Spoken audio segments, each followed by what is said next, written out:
नमस्कार दोस्तों। आज की वीडियो में हम अनुसूचित जाति एवं अनुसूचित जनजाति अत्याचार निरोधक अधिनियम 1989 के बारे में पढ़ने वाले हैं और इसके अलावा national commission on scheduled tribe और national commission on schedule caste को भी कवर करने वाले हैं। तो चलिए स्टार्ट करते हैं। इस एक्ट को समझने से पहले हम इसकी पृष्ठभूमि को जान लेते हैं। तो 1947 में आजादी मिलने और 1950 में संविधान लागू होने के बाद भी देश में कुछ लोग जो थे वो अधिकारों से वंचित रहे थे। ऐसा नहीं था कि इन्हें इनके अधिकारों से वंचित रखा गया था, बल्कि ये सामाजिक भेदभाव के शिकार थे। और इसके लिए 1955 में ऐसे लोगों के लिए protection of civil right act लेकर आया जाता है। और इसके बावजूद भी समाज में रह रहे कुछ वर्गों के लोगों के साथ भेदभाव जारी रहता है। और ये वर्ग कौन से थे? तो ये वर्ग बहुत कमजोर, अति पिछड़ा, दलित, जिनके साथ छुआछूत, अत्याचार और भेदभाव का सिलसिला लगातार जारी रहता है। भारतीय संविधान में इन्हें समानता का मौलिक अधिकार बिल्कुल मिला था, पर ये वर्ग लगातार भेदभाव का शिकार रहते हैं। कई सरकारों ने इन्हें इनके अधिकार देने की पहल तो जरूर की, पर वो अपने लक्ष्य तक नहीं पहुंच पा रहे थे। और अंततः इन वर्गों के शोषण को रोकने के लिए एक एक्ट लेकर आया जाता है, जिसको नाम दिया जाता है prevention of atrocities on scheduled caste and scheduled tribe act. चलिए अब इसके बारे में जानते हैं। तो prevention of atrocities on SC and ST act अनुसूचित जाति और अनुसूचित जनजाति के लोगों की सुरक्षा के लिए 1 सितंबर 1989 में संसद द्वारा लेकर आया जाता है। और इस एक्ट को पूरे देश में 30 जनवरी 1990 में लागू कर दिया जाता है। इसका उद्देश्य अनुसूचित जाति और अनुसूचित जनजाति वर्ग से ताल्लुक रखने वाले लोगों को सार्वजनिक सुरक्षा मुहैया करवाना है और उनके खिलाफ जो समाज में भेदभाव है और अत्याचार है उनको रोकना है। इस एक्ट का मकसद एससी एसटी वर्ग के लोगों को अन्य वर्गों की तरह समान अधिकार दिलाना भी है। अनुसूचित जाति जनजाति के लोगों के साथ होने वाले अपराधों की सूरत में इस एक्ट में सुनवाई का प्रावधान किया गया है। ये अधिनियम प्रत्येक उस व्यक्ति पर लागू होता है जो अनुसूचित जाति व अनुसूचित जनजाति का सदस्य नहीं है और वह उन वर्गों का शोषण व उत्पीड़न करता है। यानी कि ये एक्ट उन लोगों पर लागू होता है जो एससी एसटी समुदाय के लोगों का शोषण करते हैं। अगर मान लो कि एसटी वर्ग के लोगों के द्वारा अपने ही समुदाय के किसी व्यक्ति का शोषण किया जाता है तो ये एक्ट उन पर लागू नहीं होता है। अब इस एक्ट के मुख्य प्रावधान को जानते हैं। तो अगर कोई व्यक्ति अनुसूचित जाति और अनुसूचित जनजाति के लोगों को जबरदस्ती ऐसा कोई पदार्थ खिलाता है जो खाने योग्य नहीं है, ऐसी स्थिति में एससी एसटी एक्ट 1989 के अंतर्गत इसे दंडनीय अपराध माना जाएगा और इस कार्य के लिए उस व्यक्ति को दंडित भी किया जाएगा। अनुसूचित जाति अनुसूचित जनजाति अधिनियम 1989 के अंतर्गत उस कार्य को भी दंडनीय अपराध माना जाएगा यदि कोई व्यक्ति एससी एसटी के किसी सदस्य को शारीरिक तौर पर चोट पहुंचाता है या उसके घर के आसपास या उन्हें अपमानित करने की नियत से कूड़ा करकट, मल या मृत पशु के शव को उनके घर के सामने फेंक देता है, तो उसको भी एक दंडनीय अपराध इसके अंतर्गत माना गया है। उसके बाद अगर कोई व्यक्ति एससी एसटी जाति के किसी सदस्य के चेहरे पर कालीख पोतकर सार्वजनिक स्थान पर उसको घुमाता है या बलपूर्वक उसके कपड़े निकालता है, यदि ऐसा किसी व्यक्ति के द्वारा किया जाता है तो उसके ऐसे कार्य को दंडनीय अपराध माना जाएगा और उसे दंडित किया जाएगा। यदि एससी एसटी के किसी सदस्य को कोई व्यक्ति बंधुआ मजदूर रखकर मजदूरी करवाता है या भीख मांगने के लिए विवश करता है तो ऐसे व्यक्ति के विरुद्ध भी एससी एसटी एक्ट 1989 के तहत दंडनीय अपराधी उसको माना जाएगा और उसको दंडित किया जाएगा।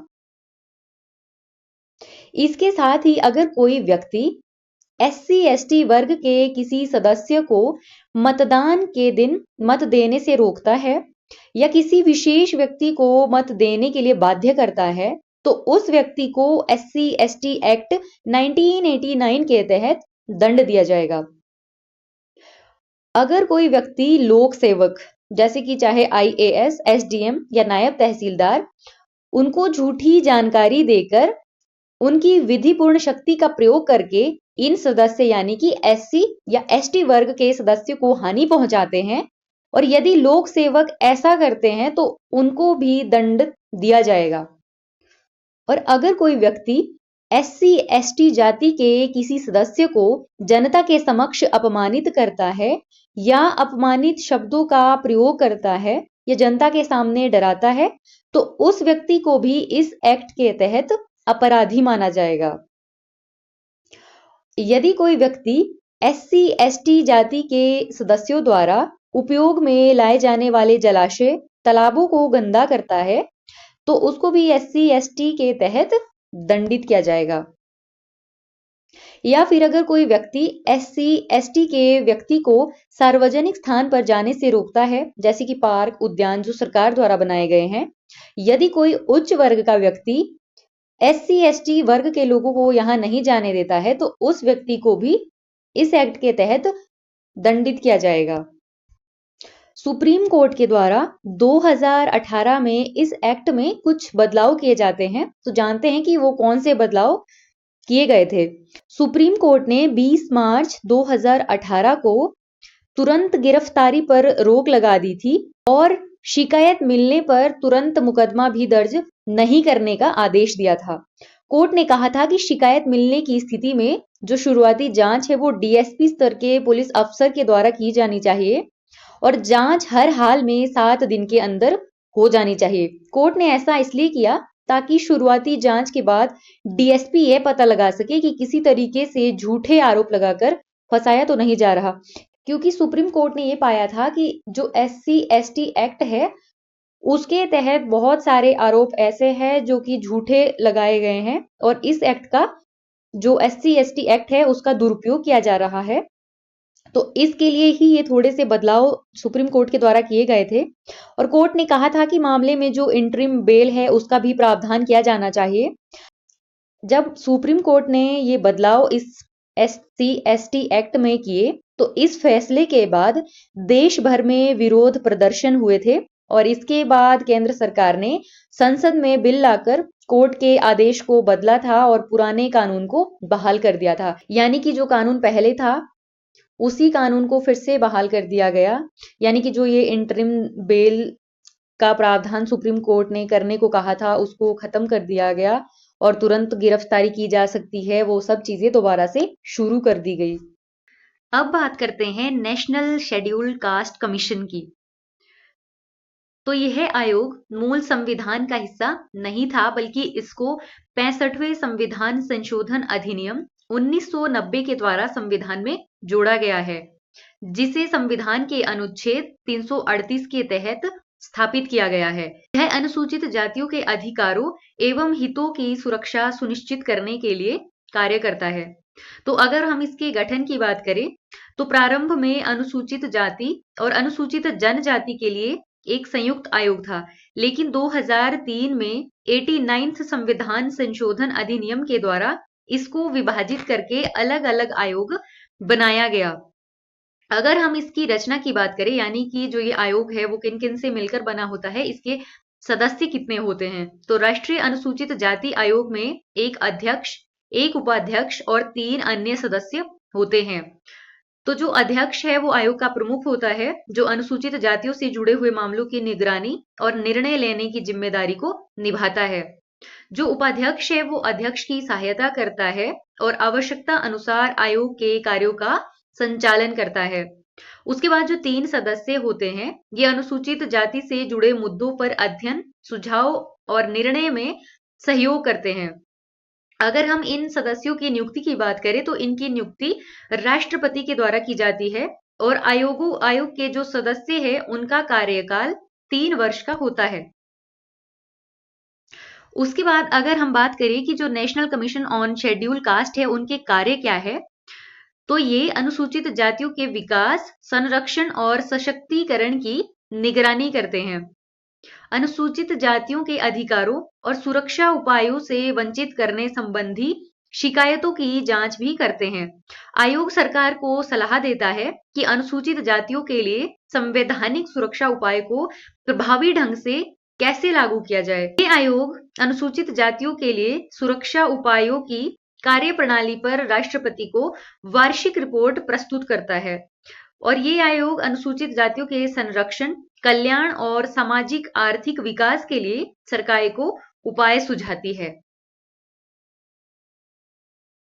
उसके बाद बात करते हैं national commission on scheduled tribe. तो राष्ट्रीय अनुसूचित जनजाति आयोग भारत का एक संवैधानिक निकाय है और इसकी स्थापना 2004 में अनुच्छेद 338 में संशोधन करके और 89 संविधान संशोधन अधिनियम 2003 के माध्यम से संविधान में एक नया अनुच्छेद 338 ए जोड़कर की गई है। इस संशोधन के बाद जो पहले आयोग बना हुआ था, राष्ट्रीय अनुसूचित जाति एवं जनजाति आयोग, उसको दो भागों में विभाजित किया जाता है और दो अलग अलग आयोग, राष्ट्रीय अनुसूचित जाति आयोग और राष्ट्रीय अनुसूचित जनजाति आयोग का निर्माण किया जाता है। अगर हम राष्ट्रीय अनुसूचित जनजाति आयोग की संरचना की बात करें तो इसमें एक अध्यक्ष, एक उपाध्यक्ष और 3 अन्य सदस्य होते हैं और इनकी नियुक्ति भी राष्ट्रपति के द्वारा की जाती है। और जो ये 3 सदस्य हैं उनमें कम से कम एक महिला का होना जरूरी है और इन सदस्यों का जो कार्यकाल है वो 3 वर्ष का होता है और जो सदस्य होते हैं वो सिर्फ 2 ही बार अपॉइंट हो सकते हैं, उसके बाद उनकी नियुक्ति नहीं की जा सकती है। तो आज की वीडियो में बस इतना ही। वीडियो देखने के लिए आपका बहुत बहुत धन्यवाद।